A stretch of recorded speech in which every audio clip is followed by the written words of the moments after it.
So today's episode is about Atwood water heaters and why they are dead.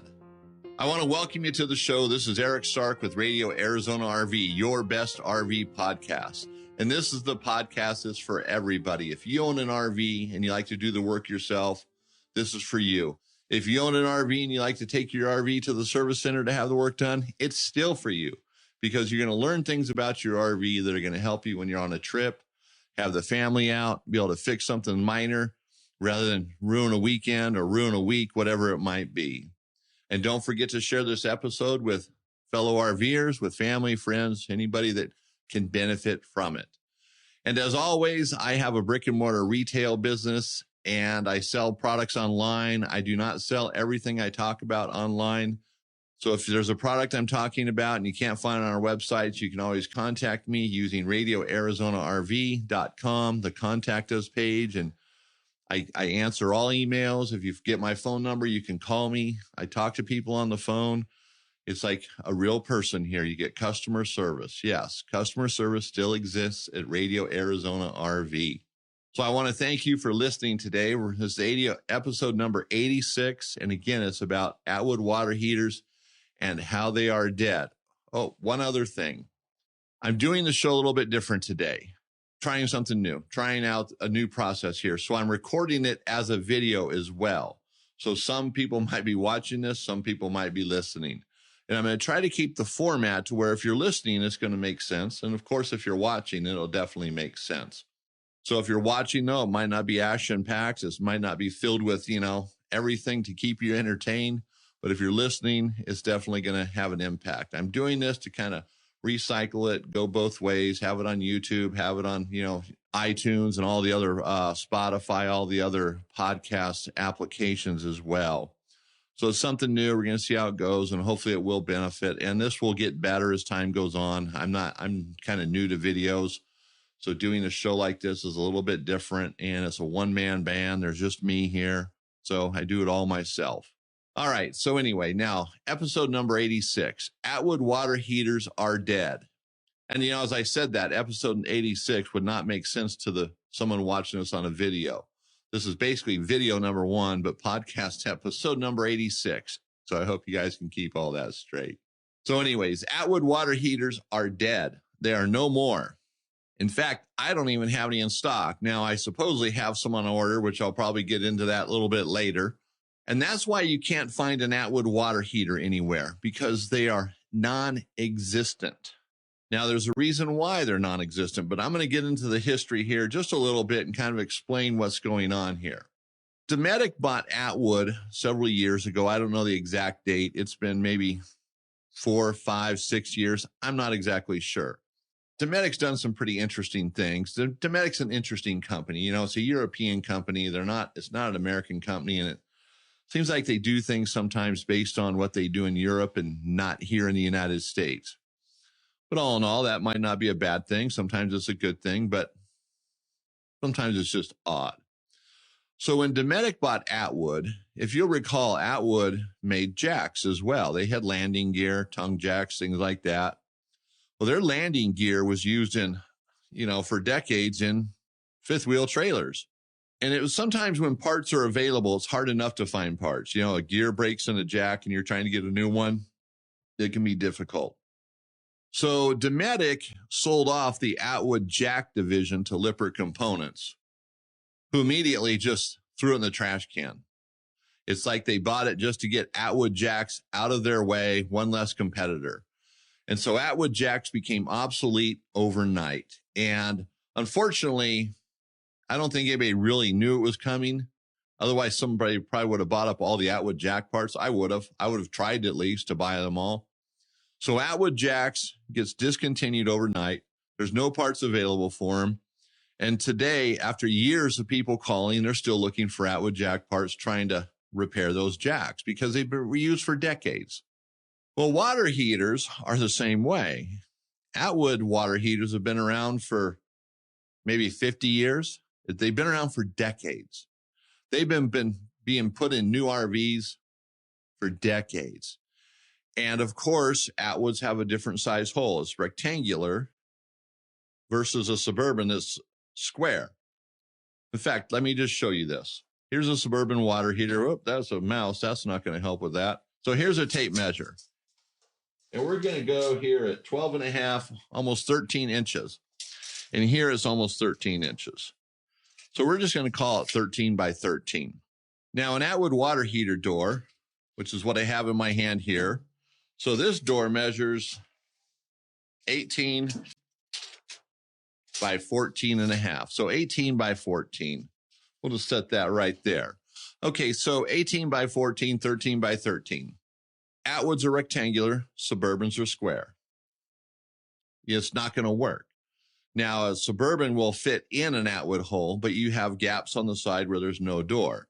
That's the problem. So Atwood has been discontinued as well. Now, Atwood goes back years, like I said. They were one time called Atwood Bowen for the guys that really been around for a long time. And today they've been transitioned to Atwood Dometic. Now, Dometic, in their infinite wisdom, said, hey, we got a great idea.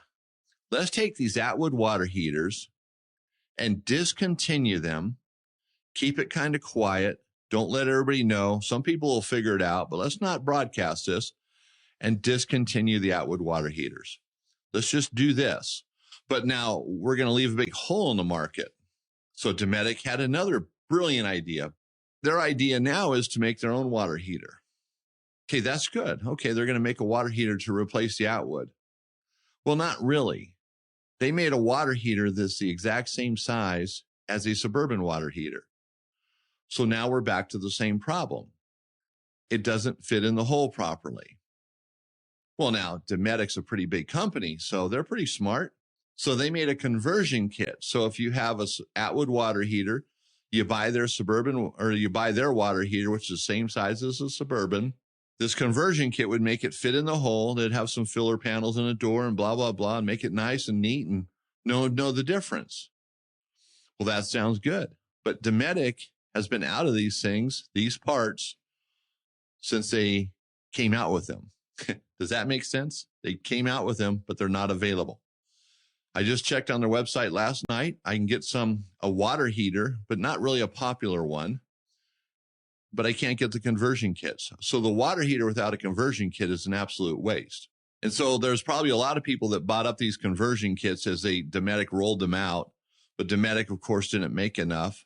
And Dometic seems to be that way right now, period. They're out of everything, can't keep up. They're one of the companies who's really, really fallen behind with the pandemic, COVID-19. So what seemed like a really simple thing to do would just be improve the Atwood water heater.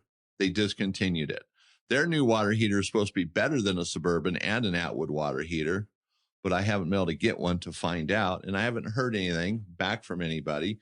Even Dometic employees are kind of in the dark on this. They're getting a little more light as time goes on. Now, remember, this is early May, the beginning of May, so things are going to change as time goes on. So if you listen to this video or this podcast in a year from now, some of this information might really be obsolete because conversion kits might be readily available.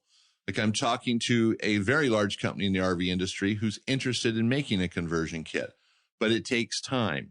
Even Suburban had a conversion kit, but they discontinued it.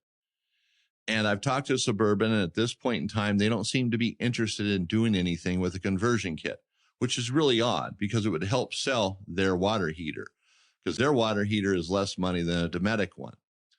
And Suburban also makes an Atwood knockoff water heater, but it's a special order.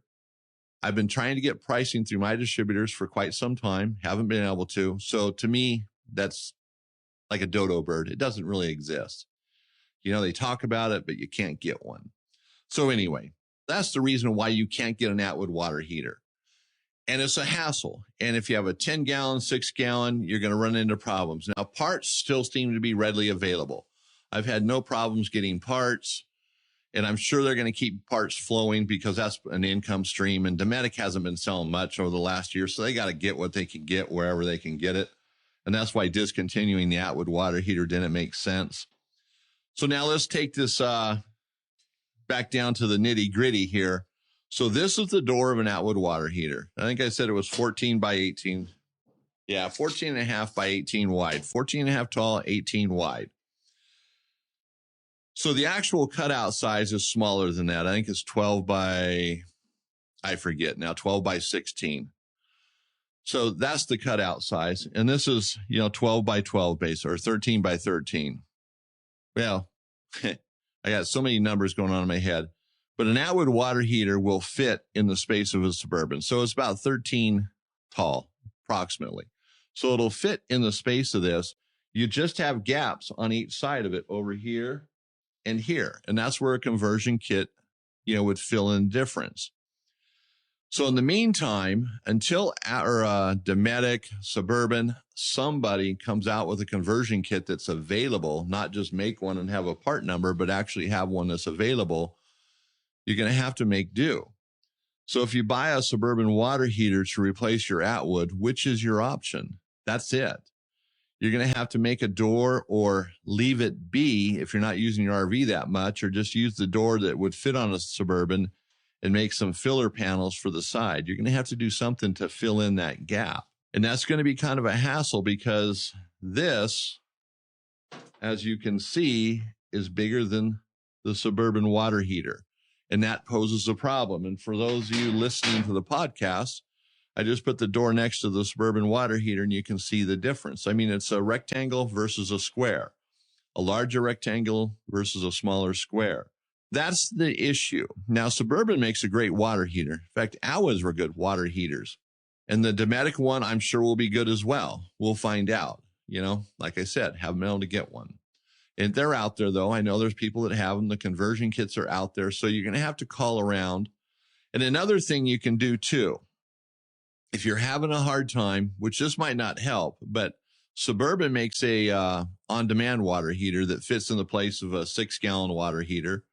Atwood or Suburban, doesn't matter. And they sell a door conversion kit for that water heater, but it only works with their on-demand water heater. But Suburban's been out of those as well. So it's a really big problem here. And like I said earlier, I have some water heaters on order, some Atwood water heaters, 6 gallons. They're electronic ignition only. They don't have 110 volts in them. And I should be getting them any time now, and hopefully I will, because that will help fill some of the gap, because this is going to go on for years. Atwoods have been out there for years. And even a trailer that's 50 years old, it's still out there somewhere. 40 years old is still out there, 30 years old, 20, etc.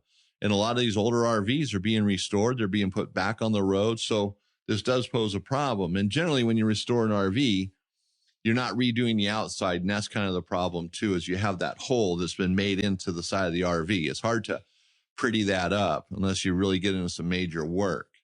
And most people aren't doing major skin work, body work type of thing. So if you have an Atwood water heater, at this point, it's going to suck. It will get better. The conversion kits are going to come out. Maybe Suburban will wake up and say, hey, why don't we just produce our 6-gallon Atwood knockoff heater and make it readily available to everybody? Maybe Dometic will get their act together and start producing products so there's not a big void in the market. There's a lot of maybes here, but the Suburban is a good water heater. And if that's what you have to go back with and make something work, just do it. You can buy the door kit, which I don't have one here, but you can buy the door kit that goes on the front here because you have to have a door. Then you can make some filler panels. This may not be pretty, but that's what you're going to have to do. And I'm sure there's a lot of guys that are working on this, trying to fill a void in the market. Like I said, I'm talking to a very large company in the RV industry, but they move slow and they might not like it because the numbers might not be what they want to see for selling it. I don't see it as a one product deal where if some guy decides, hey, I'm going to make this, I'm going to get rich selling these door kits. It's not going to happen. It's just one product. It's hard to get it out there on the market into the distribution chain. So a larger company that has access to the distribution chain will be much more successful with it if they desire to do that. But as I said, Dometic is supposedly coming out with one, or they have one, but whether it's available or not, down the road, or how available will be the answer. So while we're talking about Dometic, they also make slide out awning fabrics. Now I'm going to do a plug here for my slide out awning fabrics.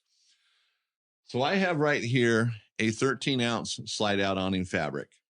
And these are available at SunPro sunpromfg.com. That's sunpromfg.com. Now, we make a 13 ounce and an 18 ounce. And this particular fabric is 13 ounce. This will fit, 90% of the slide out awnings out there. And our 13 ounce is a heavy duty 13 ounce. It's got a 3-year warranty. So if you're in the market for a slide out awning fabric, check it out at sunpromanufacturing.com. So this episode is a little shorter than normal because I just wanted to update everybody on the Atwood situation. It's really what I was trying to do. So normally my episodes are about 30 minutes long. So if you're watching the video, this is a short video compared to what they will be in the future. But it's nice, though. Nice short episode so you can get on with your day. And if you have an Atwood water heater in your RV and it's still working, don't panic. Just keep buying parts for it. Keep it working. Oh, and another thing, too, is the Atwood water heater tanks are not available right now either. I don't know if Dometic's going to still make them or if they're just going to drop them altogether as well. But they're not available. You might find a dealer that has one, on a shelf someplace. But as far as the mainstream distribution, I can't get any. But all the little other parts are available. So unless your tank dies, you can keep repairing that Atwood water heater. So I wouldn't rush out and try to replace it today unless you absolutely have to. So that's what I mean. Don't panic. Just keep going on. Use your RV. Enjoy it. And then when the day comes where you have to do it, just be aware that it might be a little more tricky. You could check with your local RV stores to just kind of get ahead of it if you wanted to. If you think this might be a good time to replace it, you got the money, you got a few weeks downtime with the RV, something like that. So anyway, I want to conclude there. And I really want to thank everybody for listening to the show today or watching it, whatever it might be. And again, this is Eric Stark with Radio Arizona RV. And again, I want to thank you for listening and everybody enjoy your day.